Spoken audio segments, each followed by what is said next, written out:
For everyone who's watched me here or on my weekly, I always say the same thing. And I think it gets boring to people, but I really do believe that we will be climbing a wall of AI worry forever. And I really do mean forever. Behind the scenes, as you know, we're seeing speculative names fall off, and I've highlighted that I created an index which had the names that I think were heavily speculated on, that really didn't have any revenues, that were based on things like nuclear, which may be a solution 5 years in the future, but nothing in the near term. And Bitcoin obviously falls into that camp where it doesn't have a normal valuation side to it. So we're at a point where people have basically bailed out for the time being, and they're getting stopped out. And as someone who, let's say, I had some really nice trading profits going this year until recently. And then about 2 weeks ago, I started to increase my regular buying of Bitcoin, of which there's always regular buying. The Bitcoin market has had one of its biggest swings this week. Cryptocurrencies were hit worst by global risk-off sentiment this week. Overheated AI growth caused a technology drop, and Bitcoin market capitalization fell to $2.73 trillion as market mood changed. Bitcoin fell below $90,000, losing nearly all of its gains for the year.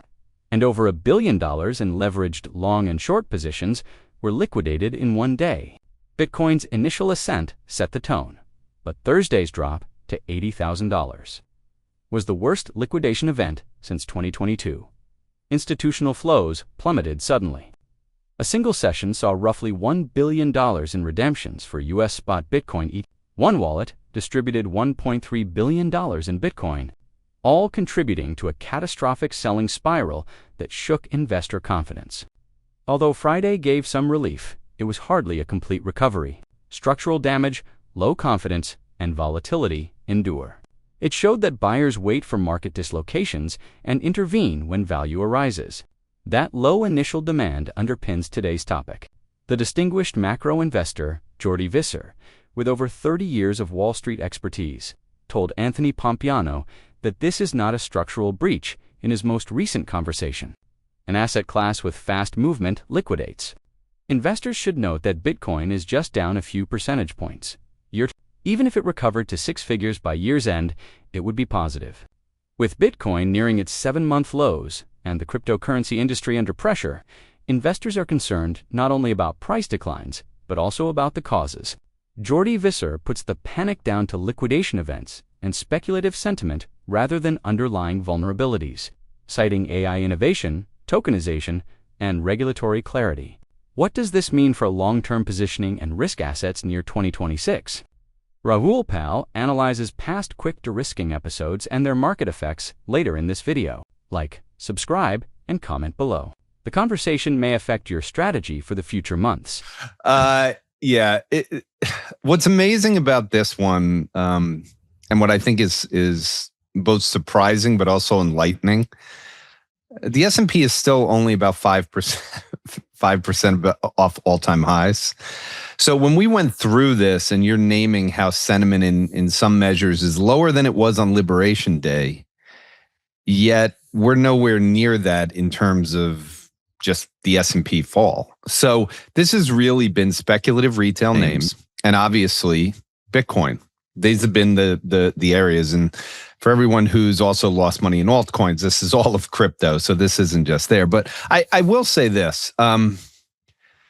For everyone who's watched me here or on my weekly, I always say the same thing. And I think it gets boring to people, but I really do believe that we will be climbing a wall of AI worry forever. And I really do mean forever. Behind the scenes, as you know, we're seeing speculative names fall off, and I've highlighted that I created an index which had the names that I think were heavily speculated on, that really didn't have any revenues, that were based on things like nuclear, which may be a solution 5 years in the future, but nothing in the near term. And Bitcoin obviously falls into that camp where it doesn't have a normal valuation side to it. So we're at a point where people have basically bailed out for the time being, and they're getting stopped out. And as someone who, let's say, I had some really nice trading profits going this year until recently. And then about 2 weeks ago, I started to increase my regular buying of Bitcoin, of which there's always regular buying. Then I started to doing some increased buying below 100,000. So, between MicroStrategy and Bitcoin, they've eaten up a lot of my semiconductor profits and now my Eli Lilly profits. And we're kind of sitting here, and I can feel that the narrative, as prices are going down, I'm seeing more and more panic on the AI side, more and more people kind of beating their chests that this is artificial intelligence unwind and that the bubble is popping. And that's where this is really going to come down to it. I don't hear many people when I speak to them that use AI or that do as much research as I do across kind of what's coming. And I just feel like in a week like this or a month like this, a lot of this is just losses on top of losses. We were going to see corrections. That speculative name basket has given up the entire year, and it was up significantly. Bitcoin's given up the entire year. We've knocked retail out. So I wrote a piece this week that there is light at the end of the turbulence. I wrote one with a similar title back in Liberation Day, and I hate for people to ignore it. But the message is the same, which is when those fear and greed index get to these low levels, my historical kind of belief is unless the economy follows it and goes down like it did after the housing bubble and like that, that's the only way that it's justified. If not, and we're in a bull trend, and I will remind people, every market around the world is up double digits. So even the S&P 500, and earnings growth is happening faster outside the US than it is inside the US, and US earnings are growing faster than what the market's up this year. So under the hood of everything, AI is still pushing things forward. We'll find a bottom in 6 months from now. People will look back and really not remember the panic that ensued. Jordi clearly articulates a specific point. This decline is not widespread. It is highly concentrated. The S&P 500 is approximately 5% below its historical peak, although speculative retail stocks and cryptocurrencies have borne the majority of the selling pressure. To him, that discrepancy is quite illuminating. It indicates a fear-driven unwinding rather than a fundamental collapse. He describes it as scaling a barrier of concerns related to artificial intelligence. In other words, the apprehension does not pertain to Bitcoin. It concerns the rapid pace of change in the world. AI is accelerating the compression of economic cycles. Sentiment may change within a single month. In a K-shaped economy where certain individuals prosper while others face hardships, negative sentiments tend to disseminate more rapidly than the information itself. That is why anxiety and greed indices may reach extreme lows, even though global markets remain up by double digits this year. What Jordi is asserting is that individuals are exchanging the narrative rather than the fundamental underlying factors. NVIDIA is achieving unprecedented production levels. Gemini has recently launched its most advanced model to date. Innovation continues to advance at a rapid pace, yet overall sentiment is deteriorating, a combination that traditionally signifies lows rather than highs. Now we proceed to Jordi's more profound point, the 80% drawdowns, the development of Bitcoin as a financial asset, and the reasons why this sell-off appears to be inherently distinct. Yeah, so I'm not really that big into seasonality, particularly in the environment we're in, but I do. You did make me think about one thing. So let's go back to the fact that the fear and greed index has gotten down to these levels, and I want to use an analogy for people to understand, to connect that back to what I said, that you're going to be climbing a wall of worry for a long time. Anyone who thought that all of a sudden, the economy's going to get better, meaning everyone's going to be doing well, that doesn't happen in a world of AI. And this is the thing that I've talked about, where the K-shaped economy, if you want to use something, imagine if we didn't have weather cycles, meaning seasons. So seasons, to get back to your seasonality, let's assume it could snow in the summertime. And let's assume we didn't have the weathermen to tell us what was coming. So you drive your car one day, it's San Diego outside, it's 80 and beautiful, and the next day it's 22 and there's 6 inches of snow. With seasons, you get the time to prepare for the snow. You get to go through it. In a world of AI where we have a K-shaped economy, I really do believe the seasons are going to be shorter, meaning they're going to be 1 month or 2 months. And out of nowhere, you can make a bearish argument. And what people have to understand, this fear and greed index is about narratives. You see that in the University of Michigan consumer confidence level, which is at all-time lows. And so I've highlighted before that the all-time peak in UMich consumer confidence was in March of 2000 or December of 99, that period in there, which was when everyone was doing well. This is a very different time period where we have a K-shaped economy. And in a K-shaped economy, it's very easy for people to get negative very, very quickly. When you're very polarized, that means it starts from half the country hates the president. It's a very, very different situation. And I think as long as we're in a K-shaped economy, people have to realize that that situation creates these issues where people can get negative very quickly.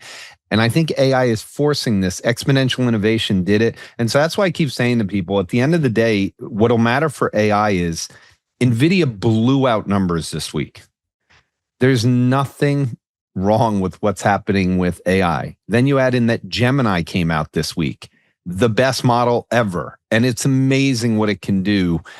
You're continuing to make progress. You're going to continue to have profit margins going higher. People just are going to have to get used to this trading activity. And I'll say it again. I think retail is better.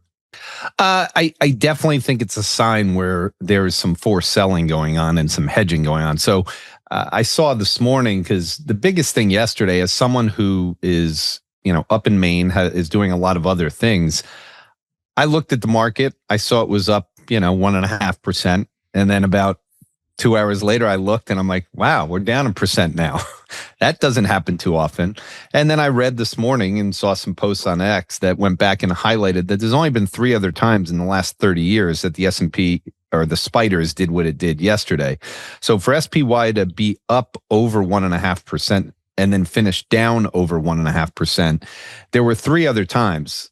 One of them happened to be the day that I wrote my light in the end of turbulence, which was back in April of this year.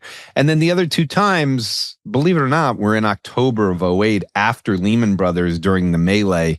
And again, markets rallied from those points both times. Now, in terms of 08, that was not the ultimate bottom. We continued to eventually fail and go lower.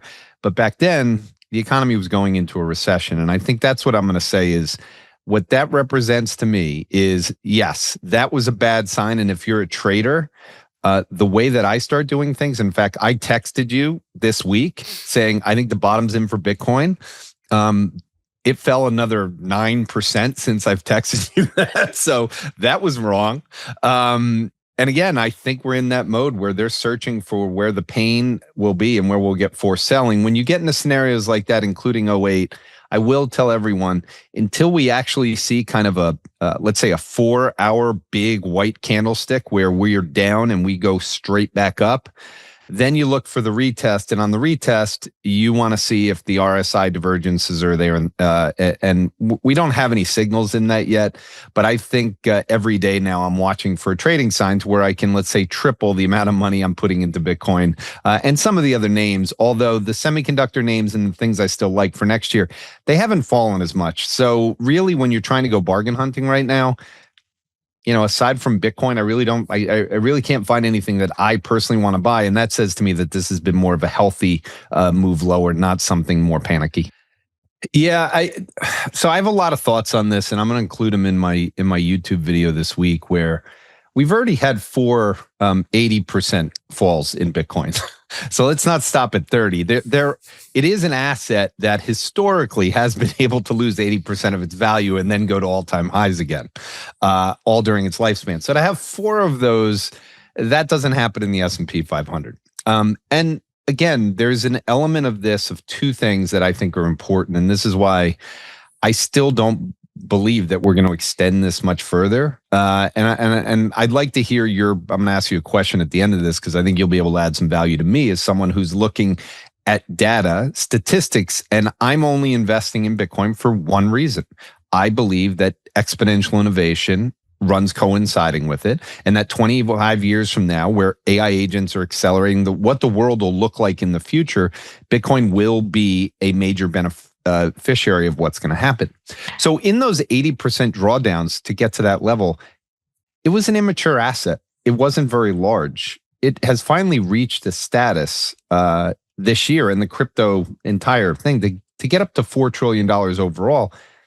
I mean, it's a real asset class. Here's the problem. The altcoins, most of them, did not get above the highs that were made in 2021 to 2022. And the reason that's important, and I've mentioned this multiple times, and I still believe this to be true, the dot-com bubble left a lot of entrepreneurs with losses. And whenever things would sell off, the hope would immediately turn into despair and a belief that we were going to go through another one. And the pain of that one was so recent that it scared the hell out of people. The VC world is not coming back to crypto because it also has a lot of assets in there. I've talked about the importance of the private market, and we've talked about that OGs are selling. And now everyone that's been moving money for portfolio diversification reasons inside IBIT and some of the ETFs, they're starting to get a little shaky and wonder why they've done this, and they're starting to sell. So the problem is you run into this situation where despite all of the good structural news, all of the innovation news, all of the entrepreneurial hopes, and the administration getting to the Clarity Act, I still believe this stuff is going to be good, but it needs to start holding somewhere in here, and it doesn't have to be a particular level. We could fall 50% off the highs. I remember saying 2 weeks ago, we might get to 80,000. Well, we did. We got to 80,000.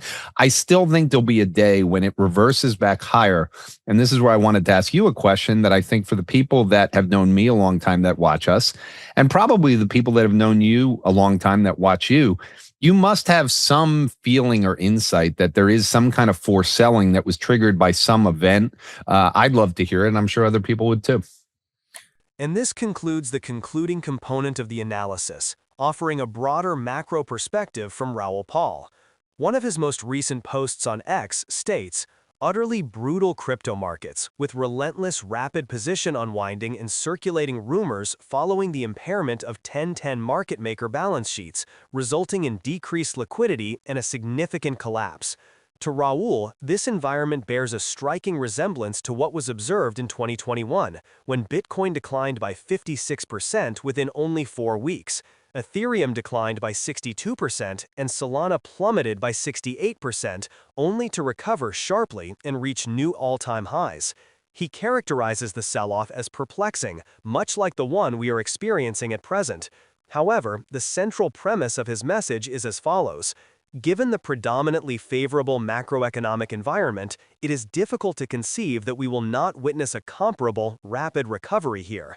The current price movement indicates no indication of abating at this time, although we are significantly oversold, having experienced substantial and rapid de-risking events across various markets in the past. This too shall pass.